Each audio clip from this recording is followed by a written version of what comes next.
Network marketing isn't me introducing thousands of people. It is everyone, a large group of people over a consistent period of time doing a small amount of work consistently. Yep. That's true network marketing. Hello there and welcome back to the Direct Selling Accelerator podcast. I'm Sam Hind and I am so honored and privileged to have you here with us today. Not only because we are so excited to be sewing into your business, but also because today I get to introduce you to a wonderful friend and a very experienced person in the direct selling industry, the amazing Michael Firth. With over 30 years of experience in direct selling, Michael loves to bring his incredible, expansive knowledge to the table to share with anyone and everybody who wants to grow a successful business. Today, Michael and I had a chat about some of the terrible behaviors that we see online, in direct selling and outside of direct selling, not specific to the industry, but with the hope that you might listen to this interview and come away with some great strategies of what is working, but also have a little bit of entertainment along the way.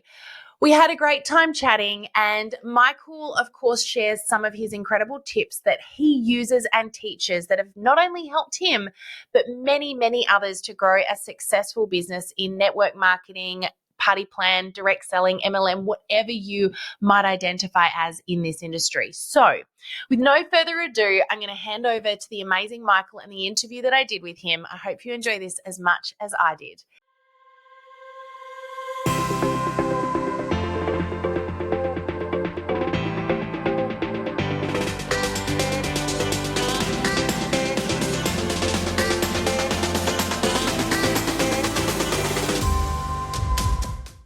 Hey there and welcome back into the Direct Selling Accelerator podcast. I'm your host, Sam Hind, and it is my honor and privilege today to introduce you to the amazing Michael Firth. Welcome on in, Michael. Hey, thanks for having me.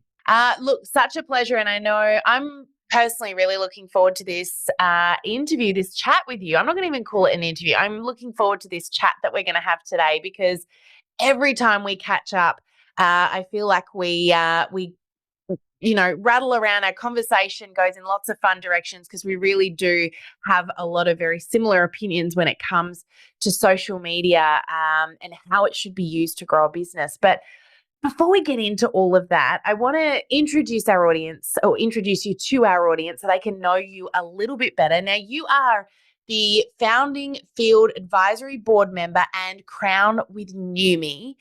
Now, that's a big mouthful. I'm going to let you kind of explain this to everybody so they know a little bit more about who you are before we get into all the fun stuff.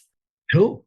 Well, before I get into that and what that means with Neumi, let me just give you a bit of background of me personally. So I'm 55. I live here in the beautiful Sunshine Coast in Australia. I lived in Melbourne for 50 years of my life. And as soon as I hit 50, the kids had grown up. And so I left home. And I said, I'm chasing the sun. In fact, it was my son where I said, hey, you're the only reason I'm staying in Melbourne. He goes, what are you waiting for? So bang, I was up here in the Sunshine Coast and my kids are growing up adults now these days, which is fantastic. So, came up here chasing the sun. And I suppose because of the freedom of the network marketing industry, it allowed me to do that because I wasn't actually stuck, tethered to a job, so to speak.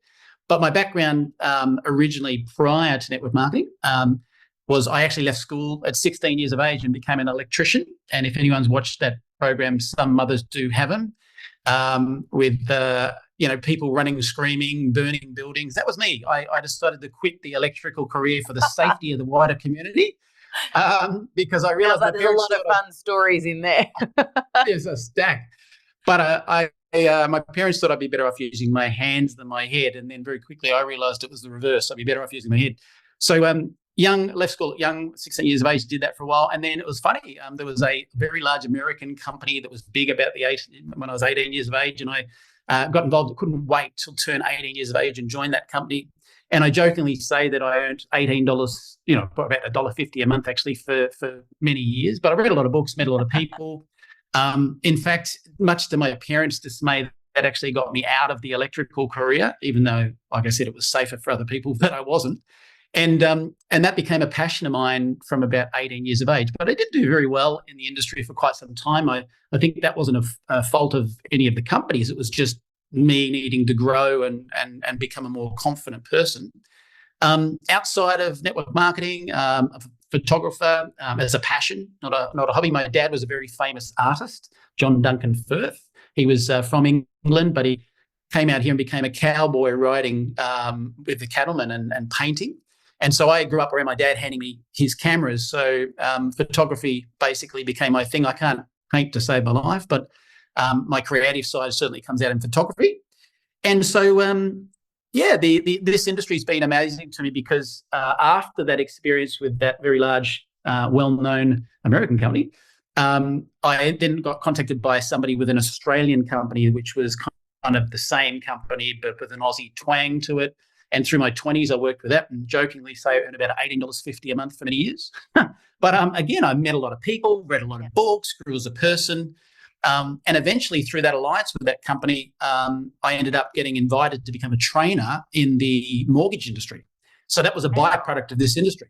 And the funniest thing is, especially when we're going to talk about social media and skills today, that I had our CEO of that company in the mortgage industry said, and we were the underdogs. We became one of the largest mortgage broking groups across Australia. And he said, this new social media thing, I need you to investigate it, understand what it's about, and try and turn it into, monetary benefits for our members. And I became the national sales coach for that company and eventually became did a national role presenting for the whole of the Mortgage and Finance Association across Australia. But what was really funny is sometimes you come across someone who doesn't understand this industry because they've never done any research, and they say, one of those pyramid things. And I'm like, you do realize I'm teaching you exactly the same skills as they teach in that industry, and you're using those to be a mortgage broker. So go figure. And I'm going to come back a little sec because I just learned something about you, and I've said to you before, I feel like we're very similar and we had a very similar start because I started my first direct selling business at 14, so I beat you by a little, but we had a very similar start and it kind of formulated where we went in life. But what I didn't know about you, and this is hilarious, my dad was a photographer and is a painter. He's an artist, and I grew up in my dad's photographic studio with cameras as his assistant. And he still paints to this day. I cannot paint for the life of me, but there you go. So we've got so much more in common than we knew we did. So I think that's hilarious. Well, you know how they say this industry, the best business school on the planet. It's funny. I never thought I'd use those skills as a photographer, but when I left that particular company, which led me to the mortgage industry, I eventually ended up with a company 16 years ago when I was at the top of the corporate world. And like most people, the more money you earn, the less time you have in a corporate job. And I was at the point of like zero life. And my kids, I was divorced, the kids were quite young. And my daughter actually said to me, Dad, I feel like a visitor, and could have stabbed me in the eye with a ballpoint pen. That would hurt less. And I thought, what am I doing? So I got started with another company which had a glutathione breakthrough. And what was interesting is the segue of these things because firstly, I'd learned online technology using this sort of stuff before it was trendy through the industry, and they hadn't done that. So that helped them get that going. And then they had no tools because that particular company had, let's just say they had a great product, but they had no idea how to create tools. And as a result, everyone ran in 10 million different directions. So at one point, I was literally asked by the regional manager for this area, could you create some videos for us and stuff like that? And so then I went off and decided to learn how to do videography so I could create tools for that company as well. So all these skills you get along the way are not wasted. Reading the books, meeting the people, growing, becoming better, learning how to create some tools, everything culminated to right now when we started Neumi, because it was just perfect to have all those skills under my belt from the company's perspective, but also for me. Yeah, awesome. And so tell us a little bit about Neumi. I know what Neumi is, and I've had the privilege of visiting your head office in Utah. But for our listeners' benefit, particularly because I know in Australia it's not as well known, maybe you could share a little bit about what it is just briefly, and then we're going to have a pretty fun chat about maybe some lesser desirable behaviours online that we've both been observing of recent times. Haven't we? So when it comes to Neumi, long story short, about 6 years ago, the founder of Neumi, which is Stephen K. Scott, who's a great friend of mine from past experience, he came to me and he said he had a new breakthrough and he wasn't going to go back into home-based business. He just burnt by some experiences with the corporate team in the past. But basically, I said, well, can I help? And he said, I'm looking for investors. And because of my finance background, I helped them find the initial investors for the company to get it started. Then we launched in traditional retail. And what was interesting about that is that COVID-19, as we know, killed retail. And so I should add this too. Just before Neumi started, I won't go into details, but I got screwed over, let's say. And financially, I ended up losing absolutely everything. So I was driving an Uber before this. And when Steve, from top of the corporate world to driving an Uber, going, how am I going to eat? I lost everything. And so Steve, when he said he was finding investors for this thing, I thought, this is my opportunity to get back on my feet. So I had the first kick in the guts. I lost everything. Then we got this thing going, found the investors, went retail, and then COVID killed the retail. And I thought, I am cursed, right? Something's going wrong with me here. But if I had known where we've ended up today, because right at the time of this recording, we now have 2.5 years after Neumi has launched as a network marketing model instead, we have 150,000 team members across about 67 countries. Yeah, you guys are going gangbusters. It's doing so well. If I had seen that before, the second kick in the guts would have been, whatever, it's not a big deal. Back to your question. So what is Neumi? Sorry, I should have said we have a nanotechnology breakthrough, which is completely unique, where we can shrink the particle size of critical nutrition down so that they absorb in your mouth in 30 seconds into the bloodstream. We also took the same concept with skincare so that the ingredients are way smaller molecule-wise and they can absorb where other skincare cannot. So before and after photographs, health benefits, off the charts results compared to everything I've experienced, even with other glutathione precursors in the past. We're in a brand new, unique place. Yep. Now, I'm going to mention the elephant here for a little second. I mean, you guys have got a product that's very much from a health perspective is about improving health, both on the outside and on the inside. How you guys must have an absolute nightmare with claims online and what people can and can't say, particularly in Australia, I can imagine. How do you tackle that? Well, it's funny you say that because I'm here in Australia and it's rare for someone to max out the compensation plan from Australia before any other part of the world. But I was on board from day one as one, not the founding advisory board member, but one of 3 different founding advisory board members getting it all started. And so funny you should say this because at one point our CEO pulled me aside and he said, Michael, I know you think this is, your baby and you're protective of it, but you can't be compliance police. You need to leave that to us because I would see people making claims and I'm going, take that offline. So I've been able to get, and other key leaders in our business being able to get to the top of the compensation plan without once making any medical claims. So it's not necessary awesome. to do that sort of stuff. And we're adamant we want to make sure we're in business forever. So our products do not treat, cure, prevent anything. Yeah. So good. And this is one of the things that can be a real problem in this industry, which is a great segue because, you and I have connected over, I guess, mutual opinions when it comes to social media. And we see very much eye to eye when it comes to how social media should be used, particularly in the direct selling industry. That's with any MLM, party plan, network marketing company.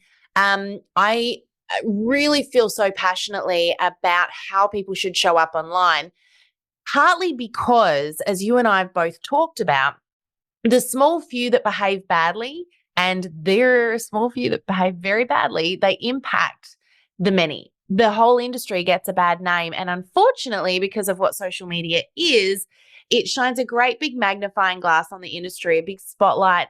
And that sort of behavior, unfortunately, it spreads. It doesn't look good. And so, my passion is changing the way that people show up online in order to change the perception of the industry, but also to protect the industry. Like we just said, this is just one of the many things that we see go wrong, of course, is compliance, which is medical claims around product. And a lot of field tend to ignore that, not understanding what the ramifications are.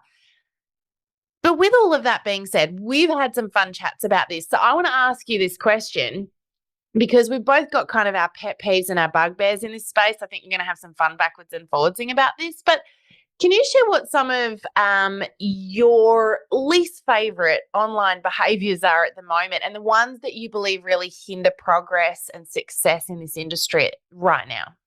Isn't it interesting? So it wouldn't matter whether you're talking about the network marketing industry or the mortgage industry. If someone is not trained, it's like handing a gun to a child and just saying, off you go and see what happens.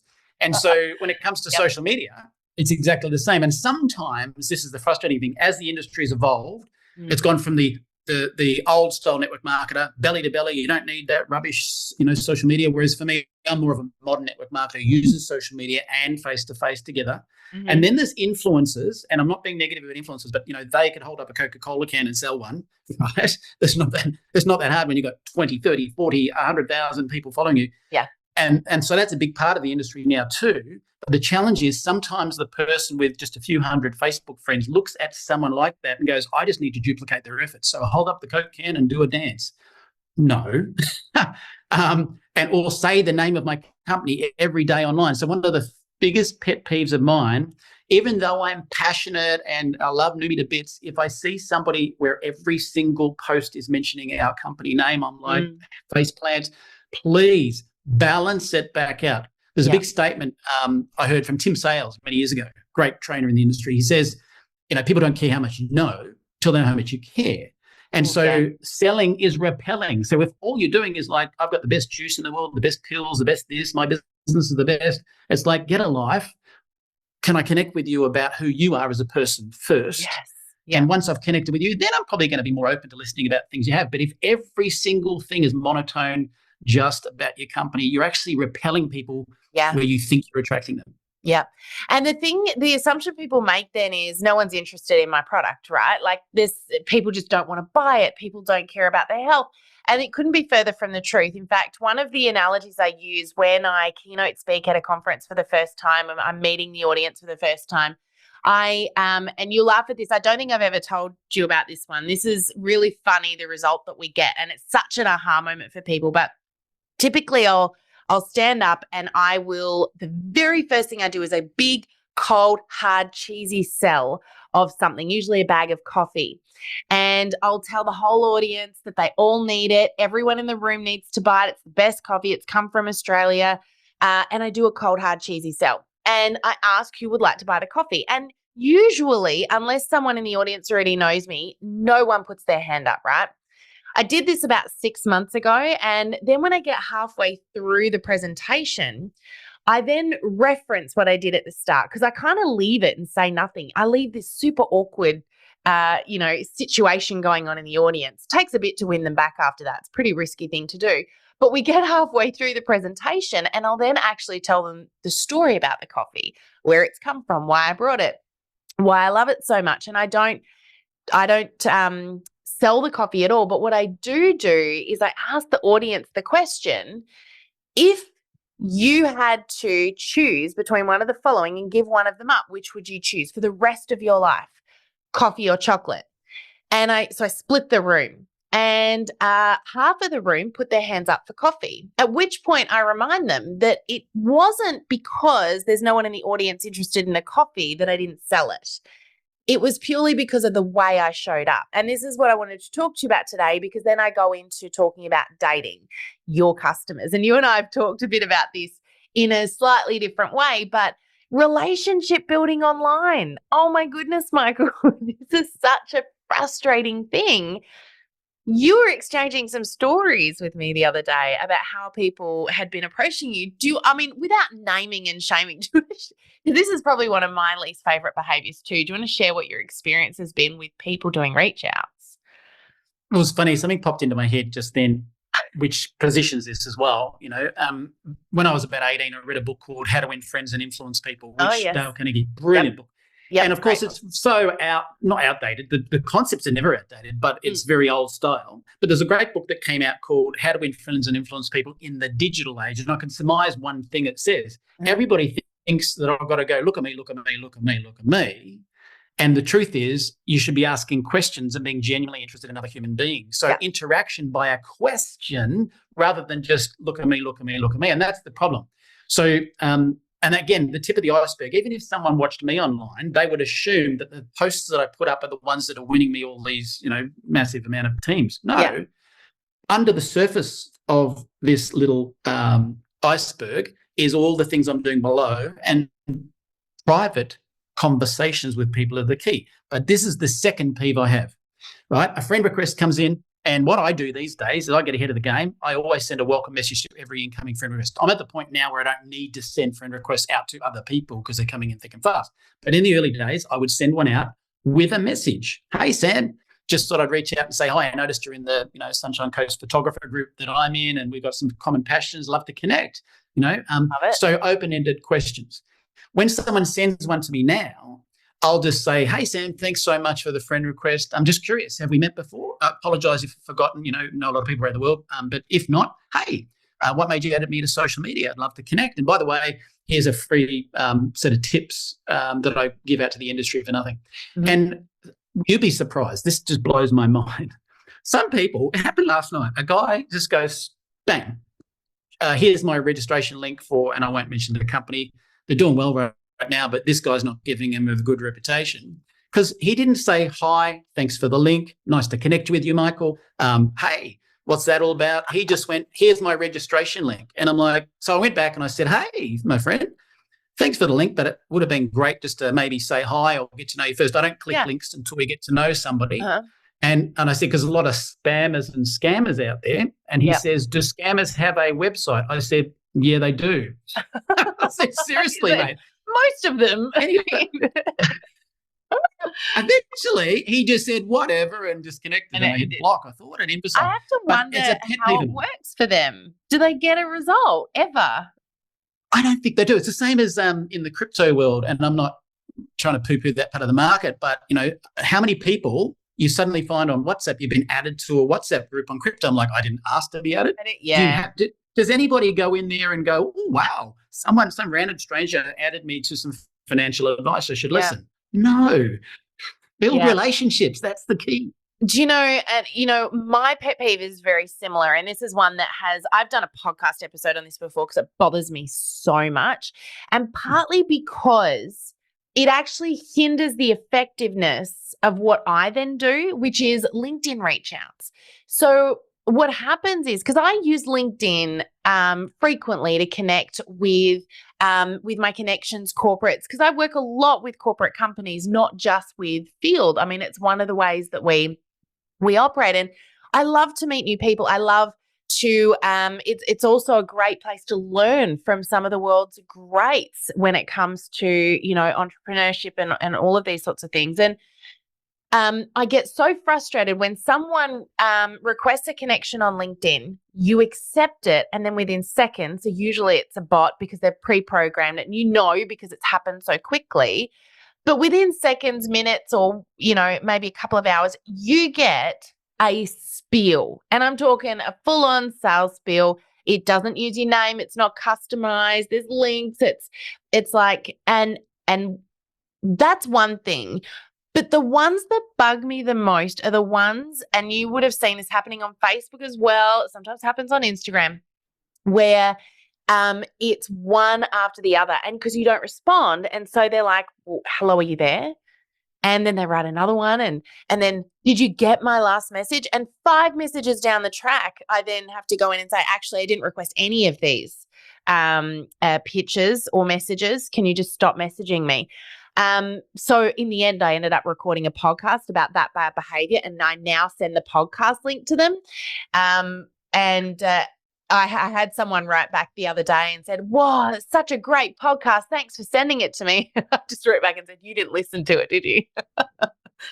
It drives me nuts, because here's where the problem is, and this is what I was talking about before. It affects the industry as a whole, because now when I do a reach out, people assume I'm going to give them a pitch because it's the behavior of all of these other people doing the wrong thing. They don't stop. They don't ask a question like you just said, Michael. They don't get to know you. They just pitch and sell straight away. In other words, they go straight from, hi, how are you, to, will you marry me, without dating? And it's so frustrating. Do you know, it's funny, because years ago in the mortgage industry, I was teaching traditional networking skills, and you can draw some analogies of that. I went down here to the Sunshine Coast to a big B&I breakfast, just, because I was new up here, whatever. And I observed, having come from the mortgage industry, it was funny. I observed this mortgage broker walk in the door and put a card, his business card, everywhere on everybody's table. And then he only arrived as it started, and then he listened to the speaker and he left. And I'm like, I think he thinks that's networking. Right. Wow. Whereas, a little bit the same sort of thing. When people are online, they just go, here's my business card effectively. It's like, well, how about, hi, how are you? Who are you? Tell me a bit about What you. do you do? Genuinely interested. Yeah. And then, and in fact, that's one, if you wanted to know my biggest secret for my success, it does link to both of these topics, right? I have a big belief, and when I train this, people, I'll tell you what it is, but when I train it, people go, oh, yeah, but you do have a motive. And I'm like, but I don't. That's the point. So what happens is my secret to success is I've in the past, now I've got a big pot of people to fish from anytime I like, but in building my tribe online, two things. Seth Godin wrote a great book called Tribes back 10, 20 years ago. Just finished reading that one actually within our group. It's a great book. Brilliant. And he said you can have 1,000, if you have 1,000 people in a highly engaged social media platform, you can make a fortune with anything. Where some network marketers think wrong is they think, oh, I just need 1,000 people. So to add around 1,000 random strangers that don't interact with them and they're going, it's not working. Well, that's because that's like I'm not kidding you, 50 people add me this week who added me. I looked, they're obviously in the network marketing industry. They didn't reply to the message and then they just unfollowed. They're trying to get followers. That won't engage anybody. So my secret is this: when I add somebody or what have you, I separate contacting from inviting. So contacting means just getting to know people with no Neumi or any business agenda. So I wouldn't dare send my 52 tips link to them because I'm not here to promote me. I'm just here to get to know them. Yeah. If someone adds me on Facebook, absolutely, I'll say, here's for some free tips as a welcome message, whatever, because it's a different dynamic. So let's say I've got 50 people that I've contacted. I might only ever get to 10 people that I do invite because it flowed. Back to Tim Sales. Yeah. Showing genuine interest in other people, finding needs, wants, and don't wants, and then going, hey, I might be able to solve that for you. So I'm not selling anything. I'm then a solutions provider. Yeah. And like I said, some people turn around and say to me, yeah, but you do have a Neumi motive. I'm like, that's my point. You're missing the point. If I did, I would try to get all 50 people that I contacted to see Neumi, and I don't because it didn't flow in maybe 40 out of the 50. So I only go where it does flow. And that's why I'm saying I truly, hand on heart, don't have a Neumi motive until I get to the inviting stage, and not all of them qualify for the invitation for that very reason, because it didn't flow. And that's such a brilliant point, such an important point, is the fact that if you go into any relationship with a hidden agenda and with an objective of where that relationship has to go, two things happen. The first thing is people know because they can smell the sell. The second thing that happens is you miss the magic of the relationship. I mean, how many times, I can't tell you how many times I have met somebody, thought the relationship was going in a particular direction, and if I leave myself open to it, I actually get pleasantly surprised as to what I gain from that person. They may teach me something that changes the trajectory of my business or my personal life. They may introduce me to somebody that becomes a really big player in my business, but they also may be somebody who becomes someone I learn from or that mentors me. If I go into every relationship with an assumption that everyone is a potential customer, then I lose the magic of what that relationship could become. And again, most people are so sick of being sold to that they've got this big barrier up. They don't even open themselves up to people easily anymore until they know that you're safe, which is why we need to do more of this building trust thing, which means showing genuine interest. And I love that. I think the way that you approach that makes so much more sense. And, you made the comment that people say, but you've got this hidden agenda, don't you? Well, like anybody, you've got a business you want to grow, but you know that it's a discovery process of who the right person is to grow within that business anyway. And unless you're filling that pipeline and getting to know people and learning about them, you're not going to find those right people. It's kind of a little discovery process.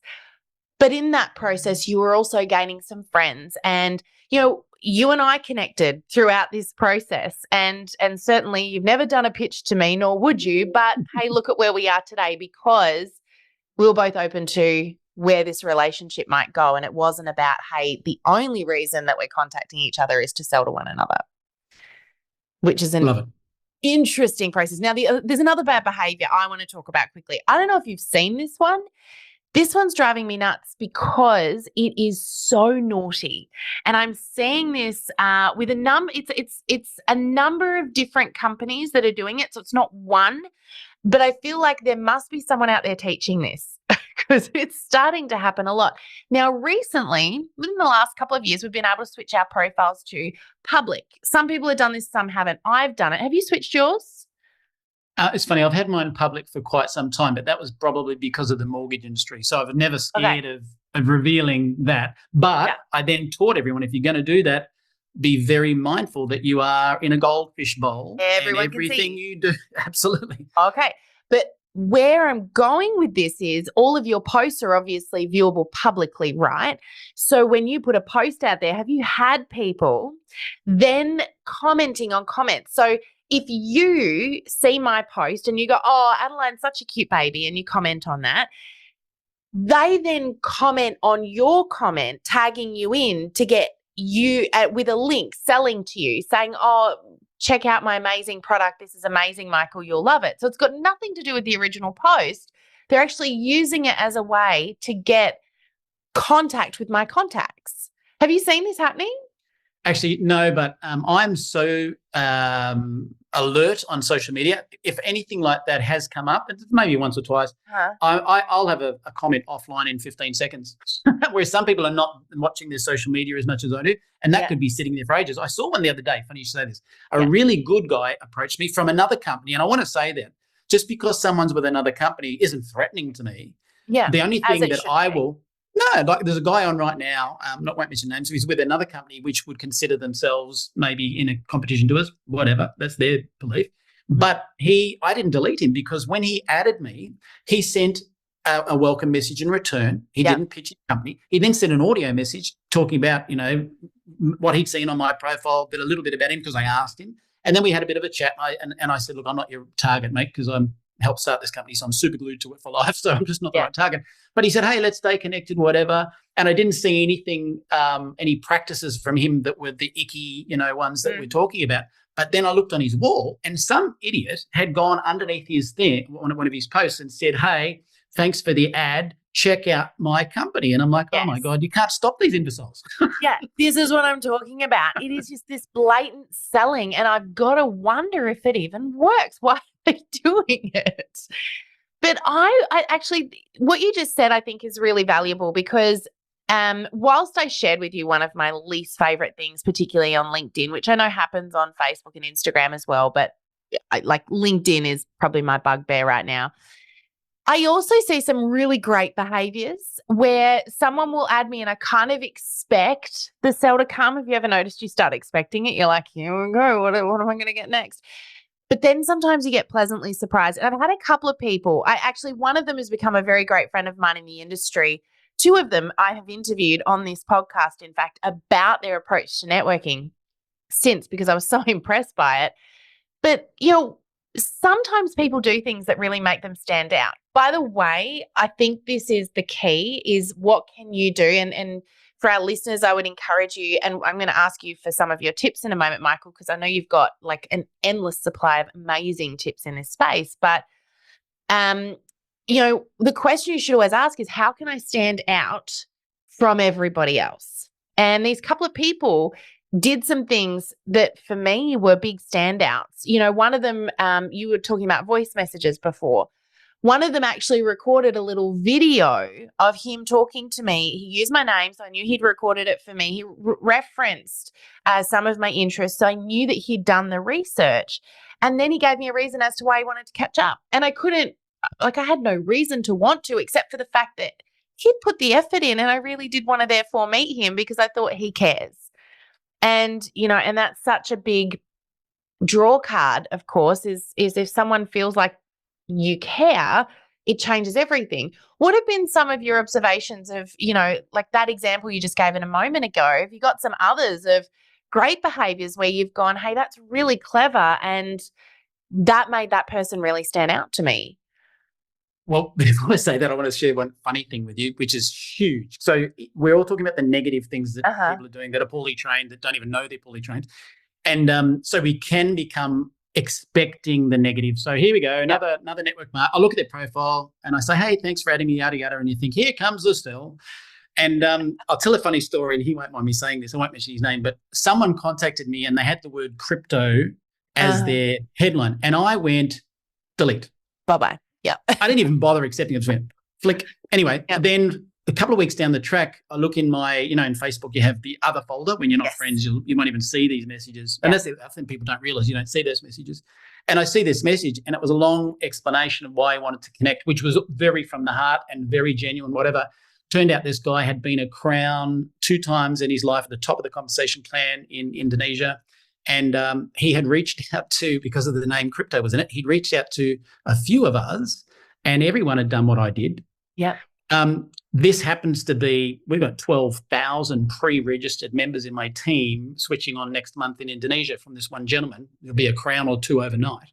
And I share this with you because my partner, Liz, said, you be more careful, because she said, if you just treat everyone with a negative expectation that they're all going to sell you and you keep flicking them off like that, you might lose another one of them.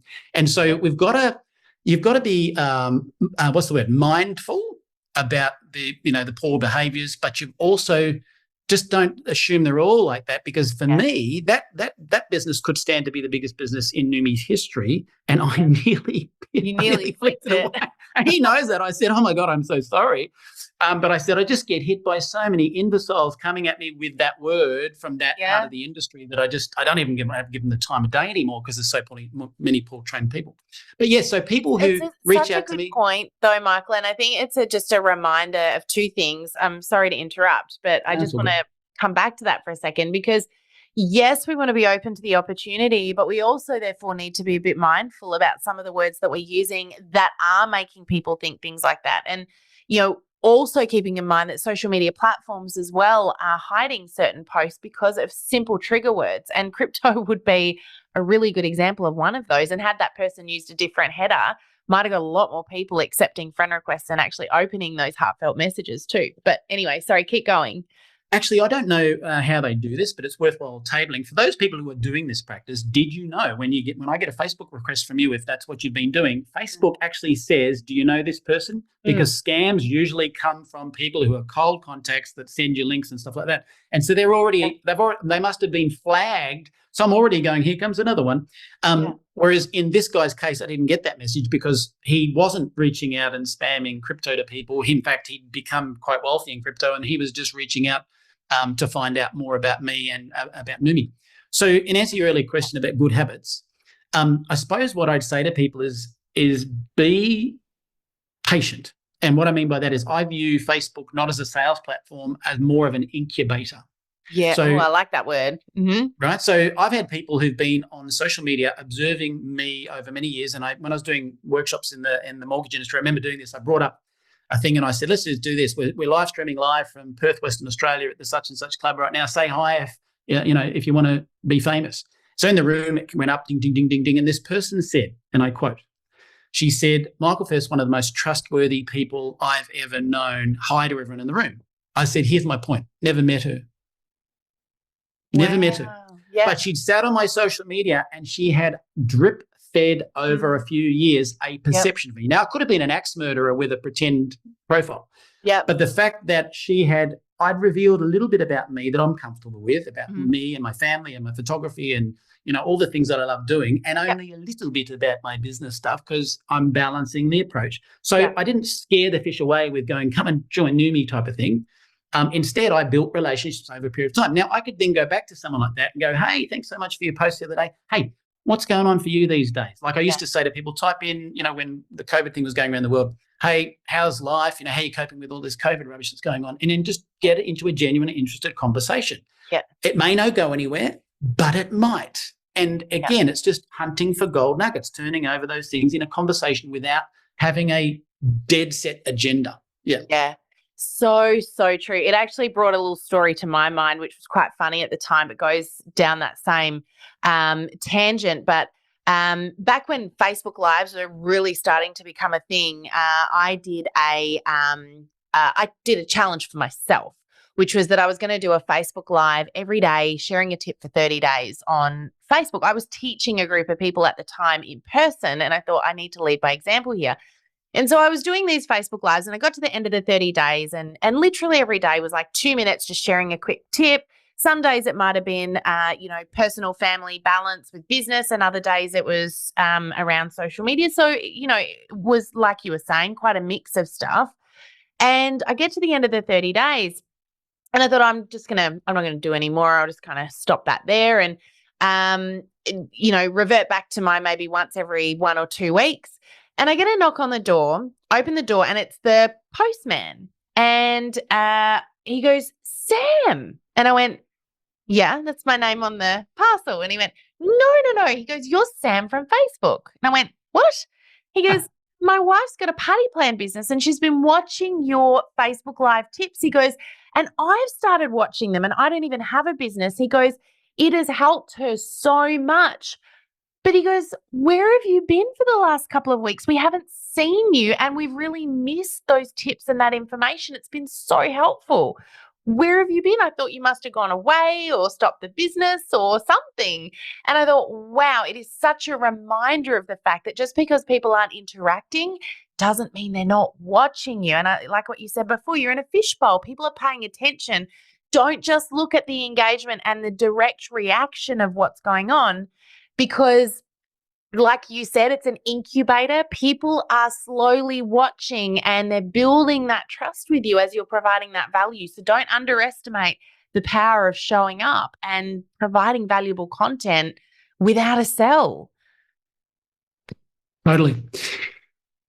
I could see you were about to say something, so I'm like pausing because I was like, the magic's about to come out of Michael's mouth. No, I was just going to go back to the patient thing. There was someone in my business who, and I love it a bit, so known her for 25 years. She'll be watching this and having a giggle. She said to me once, I'm a technical moron. I said, no, you're not. We can help you learn. And she's on social media. And I hate it when people say that about themselves. Such a lie. Way back in the day, I was talking about this process of the incubator and just, getting to know people without an agenda. And some of them might incubate for a year, 2 years, and then boom, down the track, and the need or a desire or something comes up and it's worthwhile having a chat. And the words were, it's a slow boat to China. And I said, yes, but if you'd started it when I said it 10 years ago, where would we be today? So my point to people is, sometimes they'll look at a course online because they're looking, and they're all great, don't get me wrong, but attraction marketing, that sort of stuff, and they're expecting an instant result. Yeah. But you need, and that's the desperation of overselling again. Just be patient and know that you're investing in something. Like, I'll give you an example. When I left the mortgage industry, and I was very good friends with my CEO, but he said, as they do in all the corporate jobs now, you're not taking the database with you. And I said, absolutely not. That's against my integrity. I wouldn't do that. And he stopped and he goes, they're all on Facebook, aren't they? And I said, they're all friends. What am I going to do? So that was an incubator. Not stealing anything. I steal anything. Everyone became a friend. I even had a sales manager who said, everyone seems to be your friend. I said, that's a good networker. Yeah, that's exactly right. Do you know that saying, one of my favorite quotes is almost exactly the same thing, which is, when was the best time to plant a tree? 10 years ago. Second best time, today. And, and this is why we talk a lot about dating, because just like in a relationship environment, if you were looking for your future partner in life, you wouldn't go up to the next person that looks like they could be a good candidate and ask them to marry you upon meeting them. You would get to know them, you date them. And in the dating process, would you only talk about yourself? Would you only talk about or lead to what your agenda is? No, you wouldn't. You would ask them questions. You would get to know them. You'd do things that they were interested in on those dates. You'd provide them value as much as they provide you value, and you would let the relationship take its course.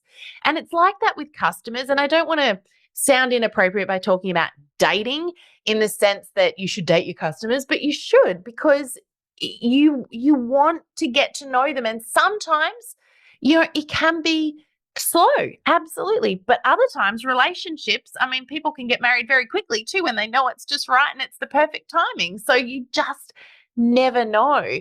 But if you try and force it, you're going to either scare them away or you're going to ruin the relationship before you even get started, right?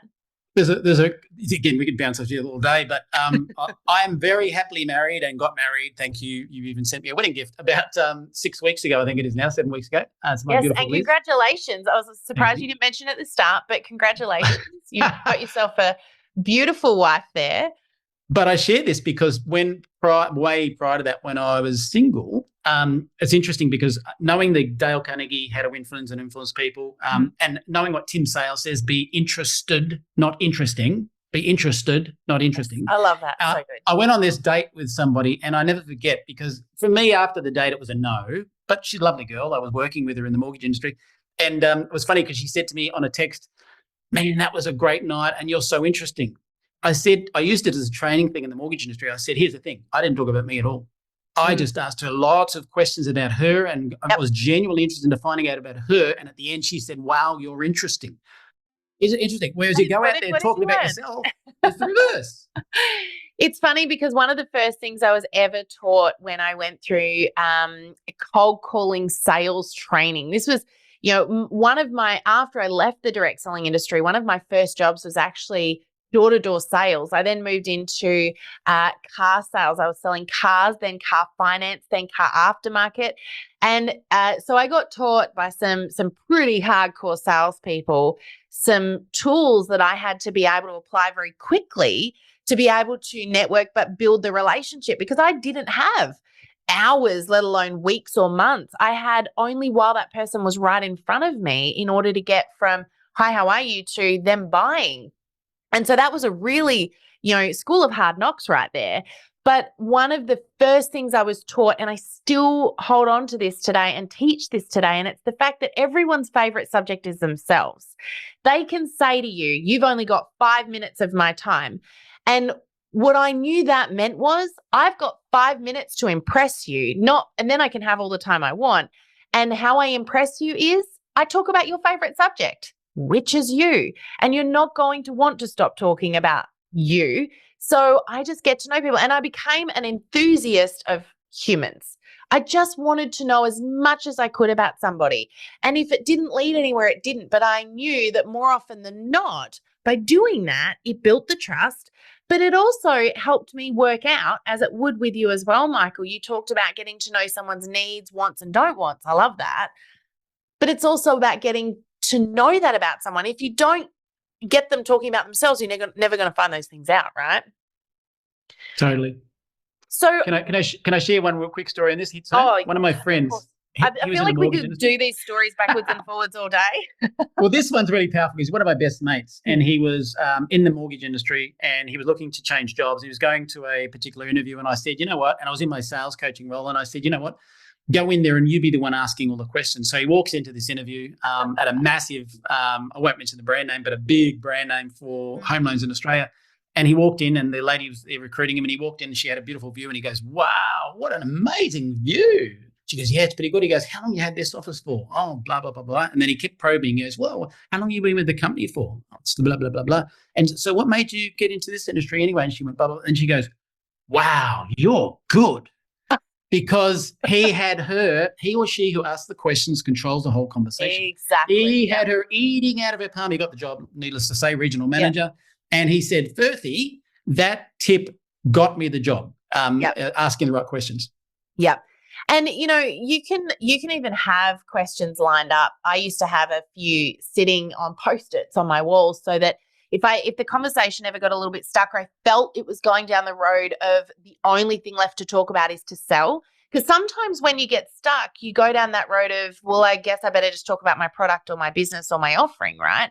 But if you've got some questions there to prompt yourself, you don't fall into that trap, because it is a dangerous trap to get into if that's the only thing you've got left within the relationship is the sell. So, having questions, it's such a true statement. The person asking the questions controls the conversation, and you can always get the control back too, if it's disappeared on you. But I really would love to hear a couple of your little business tips when it comes to your experience of what's working on social media right now. You've already kind of shared a few, but, I'm here to pick your brain, Michael. So I'd love to hear a couple more. And I know you've got a special little offering as well for people today. So my biggest tip, social media, view it as an incubator, view it as a relationship builder. Don't go for the jugular. Personalize every contact when you add someone or when they add you. It's funny because a guy pinged me his link immediately the other day, and I said, "Oh, look, thanks for that, but let's get to know each other first." He said, "Well, you sent me your link." I said, "If you clicked it." You'll notice it's not my business opportunity because That's I how would we never get to know send that. each other. Yeah, I would never send my business opportunity to a stranger because I'm not an idiot, right? I said mine was actually some helpful tips, but if you don't want, that's totally fine.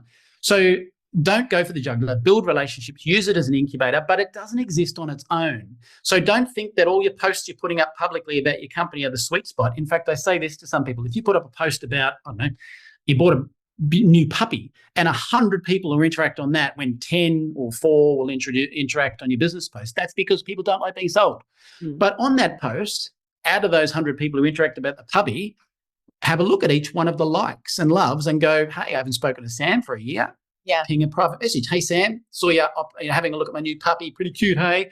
What's been going on in your life? Maybe I've looked at your wall and seen you've got a puppy too, or you just come back from a holiday from Thailand, or just have a genuine instant conversation. So use it with that, but as quick as you can, get people back to the traditional network marketer, which I know that now is a little bit more sometimes Zoom, but it's face-to-face, whether it's belly to belly or online like this, get them into an online environment or a face-to-face environment where you're taking the next step. So social media, the whole AI thing, I think there's some benefits to it, but also I think it's making people think, oh, push button millionaire, rubbish. Build relation. Not if you want it to stand the test of time anyway. If you want it to stand the test of time, that's a whole other topic. And you mentioned I've got some tips later, but building relationships within your business as well. It's not over once they've joined. Some people think, I used to hold the title at the previous company at one point as the second highest personally introduced sponsor in the company, until I had a good mentor say, you should be ashamed of that. And I'm like, what? He said, well, you're only ranking as diamond and you've introduced how many people? That's throwing mud against the wall. Now I realized, and I had someone in our Neumi business recently say, I've introduced 100 people and I'm plateaued here. And I'm like, how weird. I've introduced the same amount of people and gone crowned with multiple crowns. What? So now less is more sometimes. I don't need to just continue to sponsor and throw mud against the wall. It's about helping people with systems and processes and tools to get the little guy going. I love Eric Worre's quote. Network marketing isn't me introducing thousands of people. It is everyone, a large group of people over a consistent period of time doing a small amount of work consistently. That's true network marketing. Yep, so true. I love that. Now, Michael, I've got my 4 favorite questions here. I'm really, really keen to hear answers. That being said, you've already given me some of these throughout, so I don't know if you've got more, but the very first one of these is, what's your favorite book for us to add to our accelerator book list? Keeping in mind, you've already mentioned 3 or 4 amazing books. Have you got another one for us? Well, my partner Liz, when we've been together 3 years, when we moved to this place, she's like, man, you got a lot of books. Have you read them all? I'm like, yeah. And so 18 till 55 is a lot of books to read, right? And I'm not an avid reader like she can polish a book off in a day. It'll take me a long time, but I'll listen to audio books, I'll read books. The best book, I believe, for anyone, because a lot of people don't succeed in network marketing simply because of their own internal self-talk and doubt and worrying about what the other people are going to think. That concept of crabs in a bucket, as soon as you want to be bust out there, the crabs pull you back into the bucket because they don't want you to get ahead of them. They're okay if you get ahead, but not ahead of them. So I tell everyone to go and get a book called What to Say When You Talk to Yourself by Shad Helmstetter. Ooh, I have not read this one. This sounds like a must read. It is a must read. And recently I put this in my hints and tips, by the way, and some woman said, hey, not only did I buy the book, I found out there's an app he has now which you can actually talk to yourself and build yourself up in terms of your self-talk as well, which is genius. I haven't seen that myself, but this individual said it was amazing. Yeah, actually, one of the things I often talk about is our inner bully, and that voice that holds us back. It's such a, it really does make or break someone in business, doesn't it? And it's not the people around you. The interesting thing is that often the people around you that say the things that you think are holding you back or that are upsetting you or getting in your way are usually just repeating what that voice is already saying. And the reason it upsets you is because they're confirming something you've already been saying to yourself. So I'm going to check that book out. That sounds great.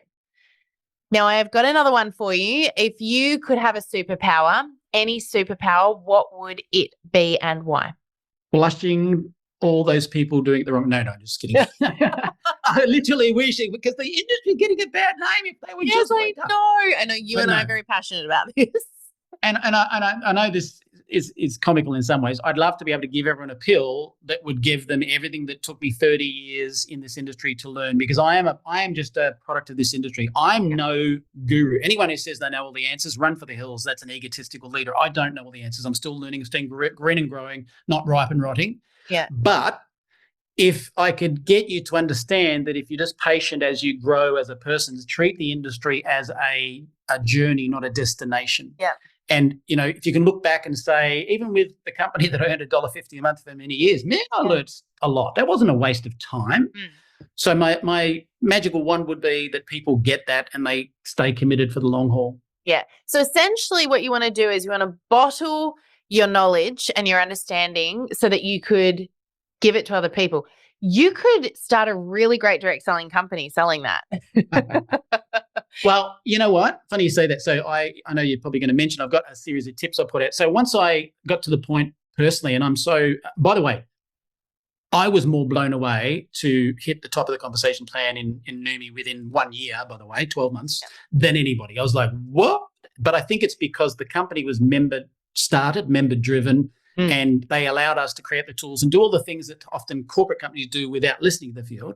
But I say this because I was more surprised than anybody about being able to hit that so fast. And I think if you look at it, it's a culmination of, a bit like doing a marathon. I'd already run all these 10K runs, 20K runs, 30K runs, and learnt from the problems that occurred in the past. So it wasn't an overnight success, really. And that's why I say don't judge yourself by seeing some other skyrocket going through, because they might have been like me with 20 years with another company and you're just starting. So treat it like a journey, like I said, not a destination. Yeah. So true. Now, I've got 2 more questions for you, and then I want to talk about your tips that you've got for everybody, because you've got a special little gift to give away today, which is very, very generous of you. But you've already thrown some quotes out there today. Do you have a favorite quote to share with us? It's not what happens to you, it's what you let it make you feel. Ooh, and that kind of goes with that inner self-talk, right? Yeah, I mean, look, 2 people, and I won't even go into this too much detail, but 2 people can be born from the same parents. I might have that scenario. And one of us goes all the way and the other one blames the world for what's happening to them, right?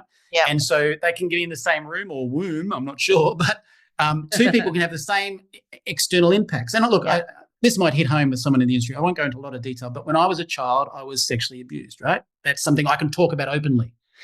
How can I talk about it openly? It's what happened to me, but I made it make me a better person. I was a better parent and all those sorts of things, in my opinion, and my kids, because of it. And so what happens to you can make you better or bitter. Yeah. And so the victim goes into bitter mode, and the person who becomes a future leader goes into better mode. So things that happen to you, I don't care how bad they are, ending up losing everything, driving an Uber, getting abused as a kid, they help me become the best version of myself because I chose to, rather than sitting in the woe is me, why did this happen to me permanently? Don't get me wrong. At some point you've got to grieve all those sorts of things. But once you go, okay, I'm over that now, let's move on. And in fact, before Neumi started, I didn't even realize until after Neumi got going that I had before that been talking about how screwed over, I got screwed over, I lost everything because I was screwed over. That's negative. Yeah. That was the past. Now talk about what you're doing now. Don't stay focused. I heard this from Steve Scott, our founder. You're either in the past, being frustrated about what happened to you and angry, or you're in the future with anxiety about building back, which I was, which means if you're in either of those, you're not in the present. Yeah. Yep. And Stephen Scott, I'm hoping we can get onto the podcast one day, yet another very, very incredibly knowledgeable individual with an amazing past. But he's written lots of books as well, which we took back half a suitcase of his books the last time we were over there. And just a very inspirational guy. So I think it's so true what you're saying there. And one of the things we talk about a lot with our members is the fact that you can't control what happens externally. You can't control what the world delivers you. You can't control someone else's behavior. You can't control what people will throw at you. But what you do have control over is your response to that. And that's, something we're so passionate about. You can change your own mindset, your own response, your own attitude in circumstances. And it doesn't mean that you don't feel, and this is really important to remember, we've still got to feel what's going on. We have to acknowledge it. We've got to give it its time and place, because otherwise you're just bottling things up and shoving them down. They're going to come out again at some point. But it doesn't mean that we wallow in it. And, we can become that victim, or we can be a victor, and we can move forward and go, hey, I'm going to use this. I'm going to use what I learned. I'm going to use what's happened in this circumstance. And, you're so right. There are two very, very different groups of people out there in the world. And I know which one you and I like to hang out with the most, and probably not the victim. Correct. So last question here before we have a quick chat about your little gift for everyone. If you could go back in time and say one thing to your past self, what would that be? One of my best mates was at my wedding, and I said, "You're not allowed to use the microphone." He goes, "Why not?" I said, "Because all the crazy stuff I did as a kid, and I was a rebel, extreme rebel. And I wish if I had my time over, instead of being this nutcase of a rebel when I was younger, that I got smarter and invested in myself earlier in life." Mm-hmm. And look, I read a lot of books, that sort of stuff, but I was still an absolute nutcase. And so my kids didn't even discover that until my wedding. I said, "Okay, you're old enough now. I can tell you the stuff that really happened when I was a kid." Because I said, I didn't want you to duplicate it. And I'm blessed that they have not. So I would have a grow up and stop being a larrikin. Grow up and stop being larrikin. I feel like that's a terrible thing to say to yourself. I feel like you've got to go through that to be somebody that's going to share from those experiences. I don't think you'd be who you were today if you changed that. Possibly. But that being said, you have opened up a whole lot of questions in my mind, and probably the minds of those listening, and everyone's going, "Ooh, tell us more." Sounds like some fun stories right there as well. But I think it's also great to have those friends in your life, right, that have seen that version of you and still stick around. Yeah, totally. Look, Michael, it has been such a privilege having you on here today. I've really enjoyed chatting with you once again. And I know we've only talked about like one tiny little portion of the social media journey. And every time you and I get together, like I said, we allow maybe 30 minutes for something that ends up being a 2-hour conversation. So it's been really great sharing some of your amazing knowledge with all of our listeners today. Do you want to quickly tell everybody about the very generous gift that you've got for them as well, if people want to learn a little bit more from you? So you can quote me on this. The link that I'm going to give you is not monetized and will never be monetized. I made that decision. The guy that set that up for me said, "Oh, you could sell this stuff." I said, "I could, but I don't want to." I make way more than enough money from Neumi, trust me. I'm so blessed, and I feel, amazing about that. So I decided to give back to the industry. And so I've created a series of 52 tips, which start off a bit like, a red light, that's your foundational skills. An amber light, you've got a small team. How do you change gears? Because a lot of people don't know how to change gears, and they think, just keep introducing people. No, building a small team. And then eventually, and I can quote this one now, how do you build a big team in the hundreds of thousands? Well, now you've got egos to deal with. There's a new challenge, right?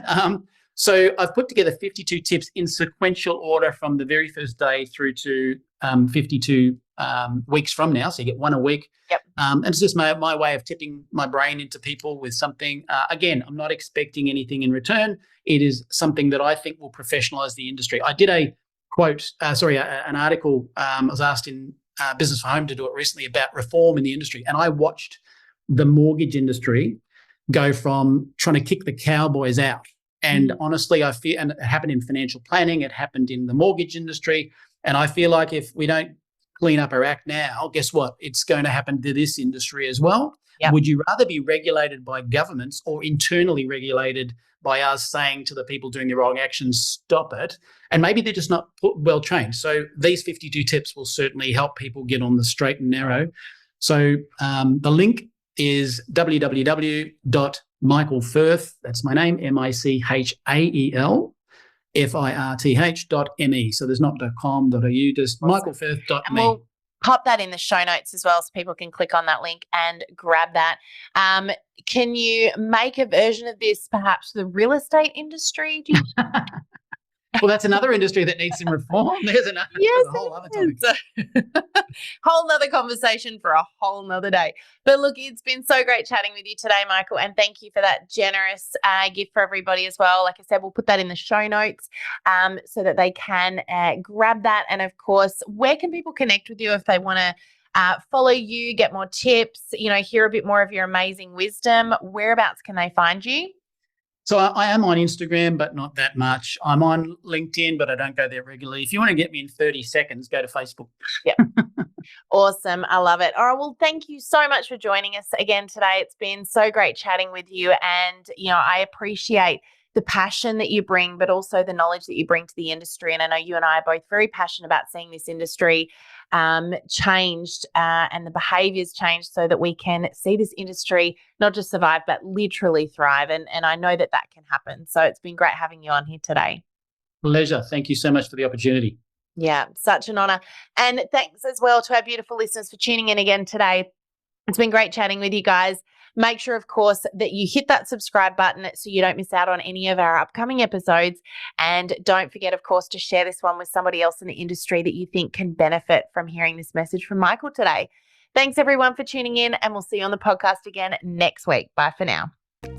Thank you for joining us in this episode of the Direct Selling Accelerator podcast. If you love listening and you found that this was helpful for your direct selling business, please like and subscribe to our YouTube channel. You can also check out the recommended video that's popped up on your screen right here. I look forward to seeing you again next time. Bye for now.